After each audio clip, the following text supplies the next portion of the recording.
একটা ঘটনা এমন ঘটেছে গতকাল 7 ফেব্রুয়ারিতে, যেটা সরাসরি বাংলাদেশের সঙ্গে যুক্ত নয় ঠিকই, মানে এটা বাংলাদেশের সাথে সরাসরি প্রত্যক্ষভাবে যুক্ত নয়, কিন্তু পরোক্ষভাবে এর একটা বিরাট প্রভাব বাংলাদেশের উপর এসে পড়তে চলেছে।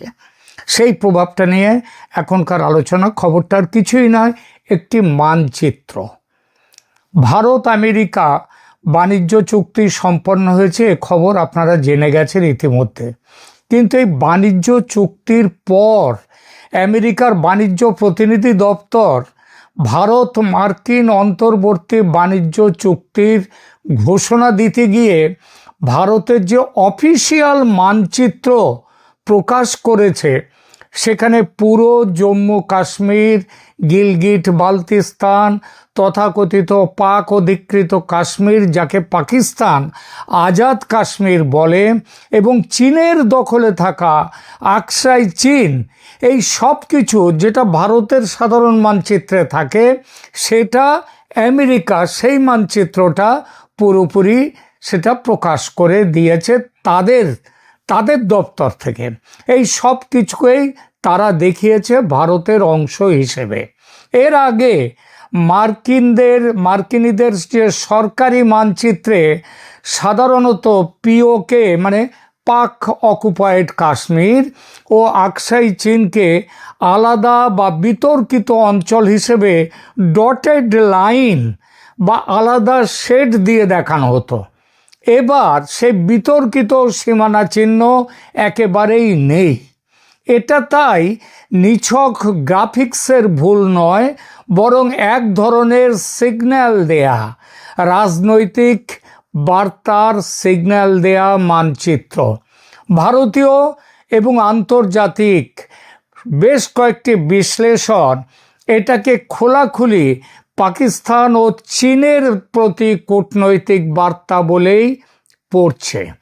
কেন আমেরিকা এমন মানচিত্র দিল তার অফিসিয়াল কোনো ব্যাখ্যা নেই, সেটা থাকার কথাও নয়। তবে বার্তা পড়ে নেওয়াটা কিন্তু খুব কষ্টকর নয়। পৃথিবী জুড়ে এর যে ব্যাখ্যাগুলো চলছে সেগুলো মোটামুটি এরকম: এক, ভারতের প্রতি কৌশলগত সমর্থনের প্রদর্শন। মানচিত্রটি এসেছে ঠিক সেই সময় যখন ভারত মার্কিন বাণিজ্য চুক্তির মাধ্যমে দুই পক্ষ শুল্ক, মানে মার্কিনিরা শুল্ক 50% থেকে কমিয়ে আনছে প্রায় 18% লেভেলে, এবং বেশ কিছু শুল্ক তো বেশ কিছু পণ্য ভারতের ফার্মাসিউটিক্যালস ইত্যাদি তো বটেই, যেগুলো হচ্ছে অলরেডি এগুলো 0% রয়েছে। ভবিষ্যতে যখন পূর্ণাঙ্গ দ্বিপাক্ষিক বাণিজ্য চুক্তির দিকে যাওয়ার ঘোষণাও মার্কিনিরা দিচ্ছে। একই সঙ্গে ইন্দো প্যাসিফিক কোয়াড চিপস যে সাপ্লাই চেন, ডিফেন্স টেকনোলজি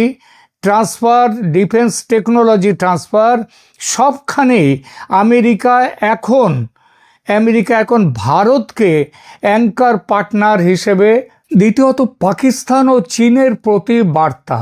বেশ কিছু রিপোর্ট সরাসরি লিখেছে এটা পাকিস্তানের জন্য ডিপ্লোম্যাটিক ঝটকা।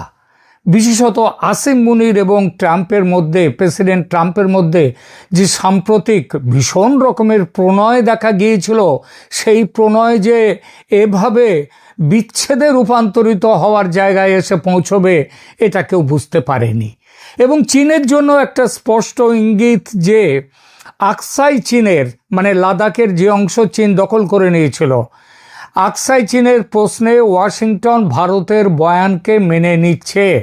এর আগে পাকিস্তান 2020 সালে নিজের এক রাজনৈতিক মানচিত্রে পুরো জম্মু কাশ্মীর, এমনকি গুজরাটের জুনাগড় পর্যন্ত তাদের নিজেদের বলে দেখিয়েছিল।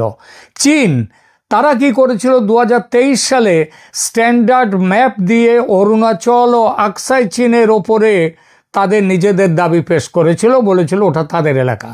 এখন সেই মানচিত্র যুদ্ধে আমেরিকা এই প্রথমবারের মতো সরাসরি ভারতের পক্ষে দাঁড়ালো, এই প্রথম সরাসরি। 3 নম্বর, ভারতের দীর্ঘদিনের অভিযোগ মিটিয়ে দিল আমেরিকা। ভারত বহু বছর ধরে মার্কিন স্টেট ডিপার্টমেন্ট সমেত আন্তর্জাতিক সংস্থাগুলোর কাছে অভিযোগ করে আসছিল যে তাদের মানচিত্রে ভারতের সীমানা ঠিকভাবে দেখানো হয় না। বিশেষ করে জম্মু কাশ্মীর, আকসাই চীন, অরুণাচল এসবগুলো অনেক সময় ডটেড লাইন দিয়ে আলাদা করে দেখানো হচ্ছিল। নতুন মানচিত্র কার্যত সেই ভারতীয় অভিযোগকে স্বীকার করে কারেক্টেড ম্যাপ, সংশোধিত মানচিত্র হিসেবে হাজির হয়েছে। চতুর্থত, ট্রাম্প প্রশাসনের অভ্যন্তরীণ রাজনীতি ও ডায়াসপোরা ফ্যাক্টর, সেটা কি দেখা যাক। বর্তমান ট্রাম্প প্রশাসন ভারত মার্কিন ট্রেড ডিলকে নিজেদের সাফল্য হিসেবে প্রজেক্ট করছে এবং ভারত আমেরিকার ভোট ব্যাংকের কাছে জিও স্ট্র্যাটেজিক যে প্রো ইন্ডিয়া ইমেজ তৈরি করাটাও তাদের রাজনৈতিক হিসাবের অংশ। এই ধরনের মানচিত্র diaspora sentiment, Hindu nationalist segment এবং ভারতীয় মেইন স্ট্রিম মিডিয়ায় খুব পজিটিভ একটা রিসেপশন তৈরি করে, যা অভ্যন্তরীণ রাজনৈতিক লাভও এনে দেয়। যদিও এটা সোর্স হিসেবে লেখা নয়, তাহলেও এটা সামঞ্জস্যপূর্ণ একটা বিশ্লেষণ। পাকিস্তানের ওপরে এই ঘটনার তাৎক্ষণিক প্রভাব পড়বে। কাশ্মীর ইস্যুতে পাকিস্তানের কূটনৈতিক বিচ্ছিন্নতা আরও বাড়বে। পাকিস্তানের দীর্ঘদিনের কৌশল ছিল ওয়াশিংটন, লন্ডন, ব্রাসেলস সমেত পশ্চিমের রাজধানীগুলোতে কাশ্মীর ইস্যুর আন্তর্জাতিকীকরণ করে দেয়া।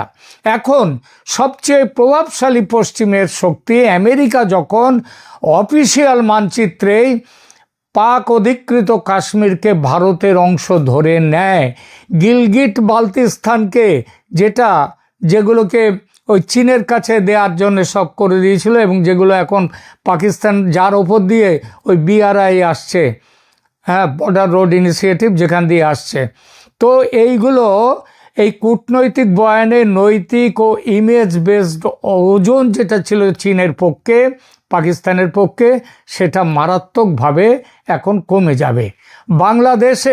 বাংলাদেশ, গালফ, দক্ষিণ পূর্ব এশিয়ার মতো মুসলিম বহুল বা ডেভেলপিং দেশগুলোর কাছে পাকিস্তান যখন কাশ্মীর ইস্যুতে সমর্থন চাইবে, তখন তারা সহজেই বলতে পারবে বড় শক্তিগুলো তো এখন ভারতের মানচিত্রের সঙ্গে তাল মিলিয়ে চলছে, তাহলে তোমরা কেন এসব বলছো। দ্বিতীয়, এছাড়া ইসলামাবাদ ওয়াশিংটন সম্পর্কের যে ট্রাস্ট ডেফিসিট বা সম্পর্কের অবনতি আরও গভীর হয়ে গেল। পাকিস্তান এখন international monetary fund, world bank, Gulf donors তাদের সবার সহায়তার উপরে ভীষণ নির্ভরশীল। ঐতিহ্যগতভাবে এসব ফোরামে আমেরিকার প্রভাব অনেক। এমন অবস্থায় মানচিত্রের ধাক্কা পাকিস্তানের রাজনৈতিক এলিটের মধ্যে আমেরিকা আর আমাদের কোনো কথাই শুনছে না এই বোধকে আরও শক্তিশালী করবে। তাকে আরও বেশি করে হয়তো চীনের দিকে ঝুঁকে ঠেলে দিতে পারে। তবে বাস্তব দিক থেকে দেখলে পাকিস্তানের পক্ষে ওই আমেরিকার সঙ্গে ব্রেকআপ করা সম্ভব নয়। চীন পাকিস্তান কোলাবোরেশন আরও ঘনিষ্ঠ হওয়ার ঝোঁক আসতে পারে, যেহেতু একই মানচিত্রে পিওকের সঙ্গে আকসাই চীনও ভারতের অংশ হিসেবে দেখানো হয়েছে। তাই ইসলামাবাদ ও বেইজিংয়ের কমন একটা আক্ষেপ বা অভিযোগ, গ্রিভেন্স তৈরি হবে। উভয়ই একে নিজেদের আঞ্চলিক স্বার্থের বিরুদ্ধে মার্কিন অবস্থান বলে তুলে ধরবে। দেখুন, China Pakistan economic corridor, CPEC, Gilgit Baltistan, Karakoram corridor, সব কিছুর ওপরে আমেরিকার এই মানচিত্র অভিঘাত আসবে। প্রতিক্রিয়ার আকারে কিছু কড়া বিবৃতি দেওয়া ছাড়া তাদের আর কিছু করবার ক্ষমতা নেই। এবার দেখি বাংলাদেশের ওপর এর কি সম্ভাব্য প্রভাব। এক কথায়, এই প্রভাব বিশেষ করে বাংলাদেশের বর্তমান শাসকদের জন্য মারাত্মক। বাংলাদেশের জন্য এটা সরাসরি মানচিত্র সংক্রান্ত কোনো সার্বভৌম ইস্যু নয়, কিন্তু আঞ্চলিক ক্ষমতার ভারসাম্য, কূটনৈতিক স্পেস আর তাদের যে অভ্যন্তরীণ রাজনীতি, ডোমেস্টিক পলিটিক্স, এই তিনটে জায়গাতেই এই মানচিত্রের প্রভাব, ভারত আমেরিকা এই যে কাছাকাছি হওয়ার প্রভাব ভয়ঙ্কর রকমের গুরুত্বপূর্ণ। ভারত মার্কিন জোট আরও মজবুত হওয়া মানে ভারতের আঞ্চলিক লিভারেজ বেড়ে যাওয়া। আমেরিকা যখন প্রকাশ্যেই ভারতের সবচেয়ে স্পর্শকাতর ন্যারেটিভ অর্থাৎ ওই মানচিত্র, দেশের মানচিত্র, তার সঙ্গে নিজেকে অ্যালাইন করতে শুরু করে, তখন দক্ষিণ এশিয়ায় ভারতের big brother plus global partner আমেরিকার এই দুই ইমেজ আরও জোরালো হয়ে ওঠে। ওই বাংলাদেশের ছেলে ছোকরারা, ওই মাহফুজ আলমরা, এরা ওই পশ্চিমবঙ্গ, বিহার, ঝাড়খণ্ড, ওদিকে 7টা রাজ্য, 7 সিস্টার্সকে নিয়ে নিজেদের মানচিত্রে নিয়ে একটা বই করেছিল না, মানচিত্র করেছিল। সেই সবগুলো আবার আমাদের ইউনুস মিয়া সেইগুলো দিয়ে দিয়েছিলেন পাকিস্তানের যারা ওখানে এসছিলেন, সেনা প্রধানরা যারা এসছিলেন তাদেরকে দিয়েছিলেন। তার কি ফলটা হলো? এইবার দেখা গেল এইগুলো আর করার ক্ষমতা কেন এরই মানে চিন্তার মধ্যে আনতে পারবে না। বাংলাদেশ, নেপাল, ভুটান, শ্রীলঙ্কা প্রত্যেকটা রাষ্ট্রের জন্য বার্তা একটা স্পষ্ট, সেটা হলো আঞ্চলিক ভূ রাজনীতিতে যদি তোমরা কিছু করতে যাও, তোমরা যদি ওয়াশিংটনের সমর্থন চাইতে যাও, সেটা ভারতের সঙ্গে কথা বলে, ভারতের সঙ্গে সামঞ্জস্য রেখে তবে চাইতে পারবে। ভারত যদি তার বিরুদ্ধে থাকে তোমাদের কিচ্ছু পাবে না। এর ফলে ঢাকার পক্ষে একদিকে চীন, পাকিস্তান, তুরস্ক, মালয়েশিয়া টাইপ এই যে ব্লক, মানে যাদের সাথে বাংলাদেশ যে খুব এখন ভাবসাব করছিল, সেই ব্লকের সেই জোটের ভাষাটা পুরোপুরি নিচ্ছিল, সেটা বন্ধ হয়ে গেল। আর একদিকে এবার ভারতের সঙ্গে ঘনিষ্ঠ সম্পর্ক ও নিরাপত্তা যোগাযোগ এটা চালিয়ে যাওয়া ছাড়া বাংলাদেশের আর কোনো উপায় নেই। 24-এর গণ অভ্যুত্থানে তার মূলে দুটো কারণ ছিল প্রধান, দুটো আবেগ বা কারণই বলি। এক ছিল কি ফ্যাসিস্ট হাসিনার বিরুদ্ধে তাদের যে লড়াই সেটা, আর দুই হচ্ছে কি ভারতের প্রভুত্ববাদের বিরুদ্ধে লড়াই। মানে একদিকে হাসিনার বিরুদ্ধে লড়াই, আরেকদিকে ভারতের বিরুদ্ধে লড়াই। এই দুটো কারণ একসাথে যুক্ত হয়ে 24-এর ওই ষড়যন্ত্র বা গণ অভ্যুত্থান। বাংলাদেশের বর্তমান সরকার আজ পর্যন্ত এই 18 মাস পরেও সেই একই লাইনে চলছে। দুই দেশের সম্পর্ক ইতিহাসের সবচেয়ে তলানিতে এসে পৌঁছেছে। এই অবস্থান থেকে বেরিয়ে আসতে এখন বাধ্য হবে বাংলাদেশ।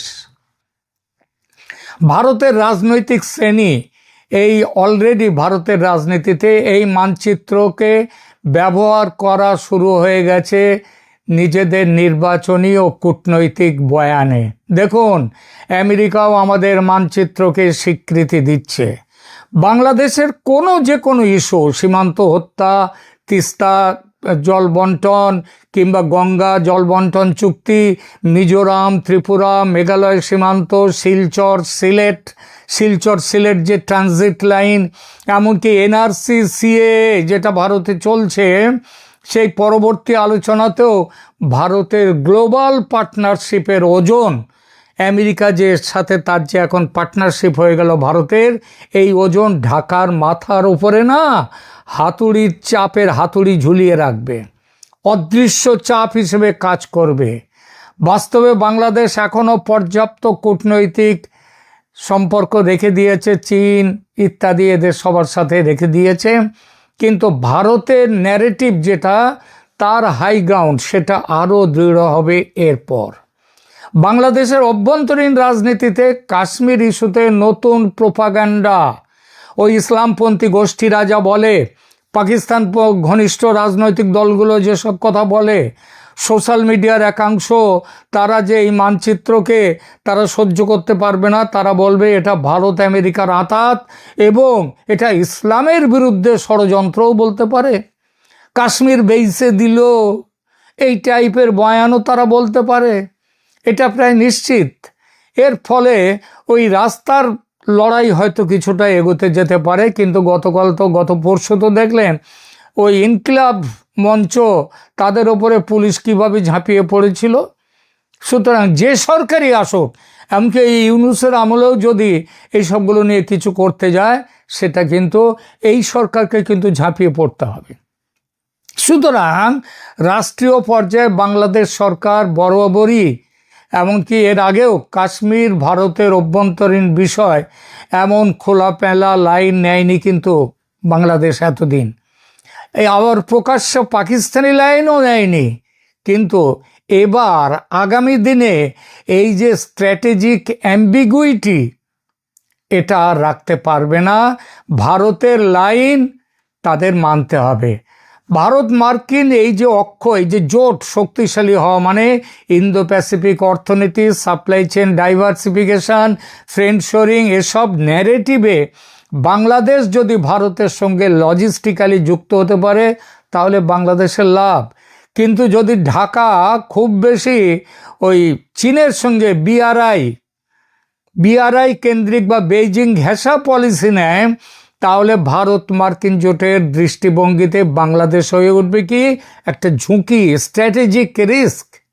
বলা বাহুল্য তার খেসারত দিতে হবে বাংলাদেশকে। সংক্ষেপে এই মানচিত্র সংকেতের মূল অর্থ 3টি লাইনে ধরা যায়। আমেরিকা এখন সরাসরি ভারতকে দক্ষিণ এশিয়ার প্রধান অংশীদার হিসেবে দেখছে, ভারতের ওপরেই সমস্ত কিছু নির্ভর করছে। কাশ্মীর ও আকসাই চীনের মানচিত্র উপস্থাপন সেই কৌশলেরই একটা ছোট্ট কিন্তু তাৎপর্যপূর্ণ অংশ। পাকিস্তানের ঐতিহাসিক কাশ্মীর ন্যারেটিভ পশ্চিমে আর থাকলো না, ফলে ইসলামাবাদের কূটনৈতিক যে লিভারেজ সেটা সংকুচিত হয়ে গেল। তারপরে তারা চীনের সাথে প্রেম কতটা করবে আর আমেরিকা সেটা কিভাবে দেখবে, সেটা তো ভবিষ্যৎ বলবে। তবে ভালোভাবে যে দেখবে না সে তো নিশ্চিত। বাংলাদেশ সমেত অন্য প্রতিবেশীদের জন্য একটা বার্তা পরিষ্কার: আঞ্চলিক পাওয়ার গেমে রিজিওনাল রিয়ালিটি যেটা বাস্তবতা, সেটা হচ্ছে ভারতের পক্ষে আরও ভারী, আর সেটা হয়ে গেল ওয়াশিংটনের প্রকাশ্য এই সমর্থনের দ্বারা। বাংলাদেশের জন্য বুদ্ধিমান কূটনৈতিক পথ হলো পায়ে পা বাঁধিয়ে ঝগড়া না করে বন্ধুত্বের হাত বাড়ানো। যে কূটনৈতিক লাইন নিয়ে শেখ হাসিনা তার দীর্ঘ 15 বছরের শাসন চালিয়েছেন, সেই পথ আরও বেশি জোরালোভাবে নেয়া। কিন্তু মোহাম্মদ ইউনূস এবং তার সঙ্গীরা কি নিজেদের চরিত্র সংশোধন করতে পারবে? মনে রাখতে হবে, ইউনূস সরকারের কাছ থেকে যা আদায় করার তা কিন্তু ইতিমধ্যেই নিয়ে নিয়েছে আমেরিকা। গোপন চুক্তি বাইরে আসছে না, 9 তারিখ, কালকেই সেটা স্বাক্ষর হবে। আর কিছু নেই নেয়ার মতো। এখন বাংলাদেশকে ভারতের চোখ দিয়ে দেখবে আমেরিকা। ভারত যেভাবে দেখতে বলবে সেইভাবেই বাংলাদেশকে দেখবে আমেরিকা। আর এতেই ঘুম চলে গেছে ইউনূস সরকারের। ইউনূস গংদের চোখে ঘুম নেই। ইউনূস ভেবেছিলেন জামাত ক্ষমতায় আসবে এই জালিয়াতির নির্বাচনে 9 ফেব্রুয়ারিতে, এই 12 ফেব্রুয়ারিতে ইউনূস হবেন রাষ্ট্রপতি। ভারত এই ন্যারেটিভ মানবেই না। ইউনূস এবং জামাত এই দুই শক্তিকেই মেনে নেবে না ভারত। কিন্তু 12 ফেব্রুয়ারির নির্বাচনে যদি জামাত জোট যদি জিতে যায়, তাহলে দুরকম খবর পাচ্ছি। তেমন পরিস্থিতি হলে কি হতে পারে, কিংবা আগামী দিনগুলোতে কি হবে। এক হচ্ছে নির্বাচন বন্ধ হয়ে যাবে, আপাতত 2-1 দিনের মধ্যেই ঘোষণা হয়ে যাওয়া, একথা হয়ে যাবে। একথা কিন্তু খুব বড়ভাবে এটা শোনা যাচ্ছে। এবং তারপরে কি হবে? ইউনূস থাকবে না, সেনা ক্ষমতা দখল করবে বাংলাদেশে। তবে সরাসরি নয়, সেনা সমর্থিত নতুন কেয়ারটেকার সরকার আসবে, ইউনূস চলে যাবে। আওয়ামী লীগকে সেই সরকার এসে নিষেধাজ্ঞা মুক্ত করবে। সেই সরকার এসে ইন্টারন্যাশনাল ক্রাইম ট্রাইব্যুনাল, যারা হাসিনাকে মৃত্যুদণ্ড দিয়েছে, বিচারে সাজা দিচ্ছে, এই ট্রাইব্যুনালকে অবৈধ ঘোষণা করে দিয়ে নতুন অর্ডিন্যান্স জারি হবে। নতুন করে নির্বাচনের ব্যবস্থা হবে কয়েক মাসের মধ্যে। এটা হলো একটা খবর যেটা পাচ্ছি। দ্বিতীয়টা হলো, নির্বাচন হয়ে যাক, তবে জালিয়াতির নির্বাচন করার যে ইউনূসের প্ল্যান আছে, জামাতের প্ল্যান আছে, তেমন নির্বাচন নয়। দেশের যা অবস্থা, তাতে বিএনপি এককভাবে যদি ক্ষমতায় না আসে, সেই পরিস্থিতিতে সংসদ গঠিত হবে না। কারণ বিএনপি জামাতের সাথে জোট বাঁধবে না, এটা পরিষ্কার। সেনা এই ক্ষেত্রেও ইউনূস সরকার ভেঙে নতুন সরকার, কেয়ারটেকার সরকার নিয়ে আসবে। এই দুটো সম্ভাবনায় ইউনূস গংদের ঘুম কেড়ে নিয়েছে, জিনা হারাম করে দিয়েছে। রাজনীতির বাঁক বড়ই অনিশ্চিত।